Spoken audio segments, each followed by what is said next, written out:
Hello दोस्तों, आज की वीडियो में हम लोग देखेंगे कि ट्रांसफार्मर चार्जिंग क्या होता है, कितने टाइप के ट्रांसफार्मर आते हैं, क्या उन सभी ट्रांसफार्मर में हमें चार्जिंग करना पड़ता है, ट्रांसफार्मर को चार्ज कब किया जाता है, ट्रांसफार्मर को चार्ज करने का प्रोसीजर क्या होता है और ट्रांसफार्मर के अंदर जो ऑयल यूज किया जाता है उसका फंक्शन क्या होता है। तो सारी इंफॉर्मेशन के लिए वीडियो को लास्ट तक देखिएगा। स्टार्ट करते हैं दोस्तों। पहले हम लोग देख लेते हैं कि कितने टाइप के ट्रांसफार्मर आते हैं। नॉर्मली दो टाइप के ही ट्रांसफार्मर होते हैं। First is oil type transformer, second is dry type transformer. दोस्तों, जो ऑयल टाइप का ट्रांसफार्मर होता है उसको हम लोग आउटडोर एप्लीकेशन के लिए यूज करते हैं, जैसे कि इंडस्ट्रीज में, रोड के किनारे आप लोगों ने एच पोल माउंटेड सब स्टेशन देखा होगा, वहां पे ये जो ट्रांसफार्मर होते हैं ये ऑयल टाइप के ट्रांसफार्मर होते हैं। और दोस्तों, जो ड्राई टाइप का ट्रांसफार्मर होता है इसको हम लोग बिल्डिंग के अंदर, मॉल के अंदर यूज करते हैं। इसके अंदर ऑयल का यूज नहीं किया जाता है, इसके लिए इसको ड्राई टाइप ट्रांसफार्मर बोला जाता है।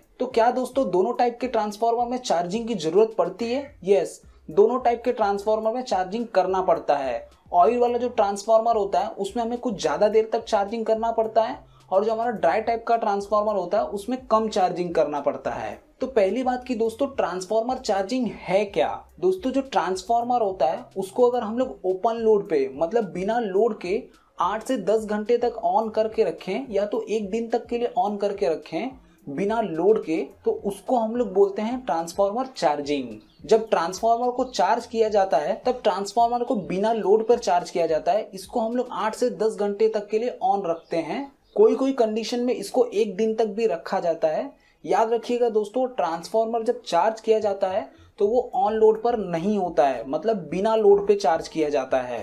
तो दोस्तों, ट्रांसफार्मर चार्जिंग किया कब जाता है? जब दोस्तों हम लोग न्यू ट्रांसफार्मर इंस्टॉल करते हैं तब हम लोग ट्रांसफार्मर चार्जिंग करते हैं, और दूसरा जब हम मेंटेनेंस करते हैं ट्रांसफार्मर का तब हम लोग ट्रांसफार्मर को चार्ज करते हैं। दोस्तों, पहले हम लोग ऑयल वाले ट्रांसफार्मर के बारे में देख लेते हैं। ट्रांसफार्मर के अंदर जो ऑयल यूज किया जाता है वो दोस्तों मिनरल ऑयल होता है। इस ऑयल का फंक्शन क्या होता है? एक तो होता है कि वो कूलिंग प्रोवाइड करता है वाइंडिंग को, और दूसरा होता है वाइंडिंग को वो इंसुलेशन प्रोवाइड करता है। ट्रांसफार्मर ऑयल के दो ही फंक्शन होते हैं, एक तो कूलिंग प्रोवाइड करना और दूसरा इंसुलेशन प्रोवाइड करना।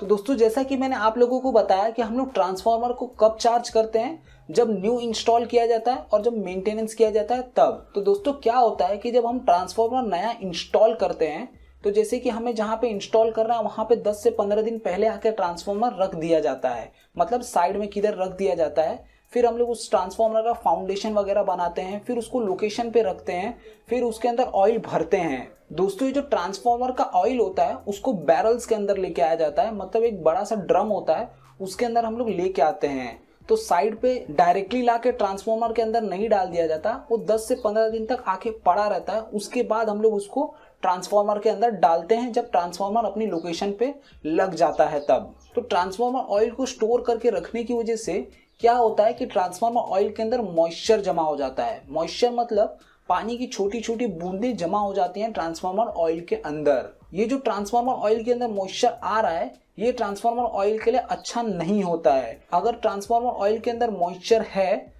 तो वो ट्रांसफार्मर ऑयल की डाइलेक्ट्रिक स्ट्रेंथ को कमजोर कर देता है, मतलब उसका जो इंसुलेशन होता है ऑयल का उसको वो कमजोर कर देता है।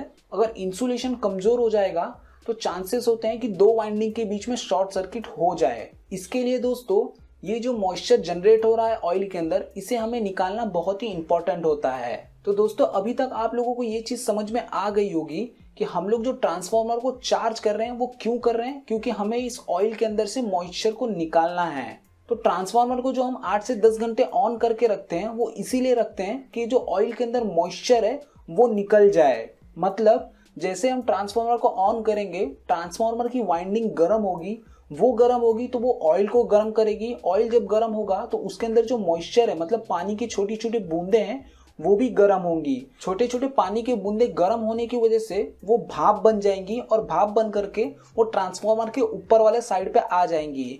या तो वो ब्रीदर के थ्रू बाहर निकल जाएंगी, या तो हम क्या करते हैं कि ट्रांसफार्मर का जो ऊपर वाला साइड है वहां के 2-3 नट को लूज कर देते हैं, वहां से ये भाप और गैस निकल जाती है बाहर। तो दोस्तों, सिंपली आप लोगों को समझ में आ गया होगा कि ट्रांसफार्मर चार्जिंग मतलब क्या होता है। ट्रांसफार्मर को हम लोग बिना लोड पर ऑन करते हैं 8 से 10 घंटे के लिए। इससे फायदा क्या होता है कि हमारे जो ऑयल है उसके अंदर जो मॉइस्चर है, जो छोटी छोटी पानी की बूंदे हैं, वो भाप बन के बाहर निकल जाए, जिससे कि हमारा ऑयल जल्दी खराब ना हो। तो दोस्तों अब हम लोग देख लेते हैं कि इसको किया कैसे जाता है, मतलब इसका प्रोसीजर क्या है।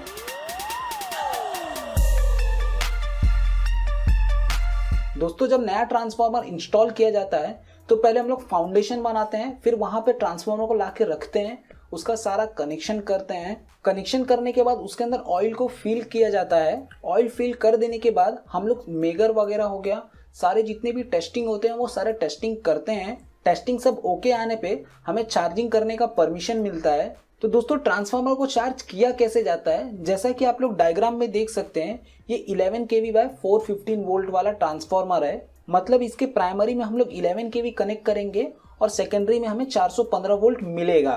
तो ट्रांसफार्मर को चार्ज करने के लिए हम लोग क्या करते हैं, जो ट्रांसफार्मर का सेकेंडरी है जहां पे हमें 415 वोल्ट मिलेगा, उसके ब्रेकर को हम लोग ऑफ रखेंगे, मतलब लोड से कनेक्ट नहीं करेंगे, और वहीं पे हमारा जो 11 kV सप्लाई है उसको हम लोग ऑन करेंगे।